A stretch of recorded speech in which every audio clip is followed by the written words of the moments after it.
Hello and welcome back to Travel and Tea. This is a short video about the Prague Tea Fest in 2025, which we attended only a few weeks ago.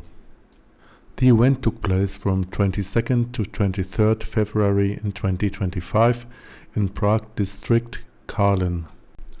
It was our first tea fest, and so we didn't know what to expect, but when we came close and saw all the people on the street, but have a look for yourself.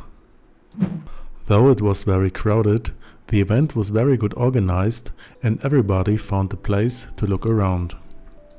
Most of the scenes and pictures were taken on Sunday the 23rd, because it was less crowded and a relaxed atmosphere.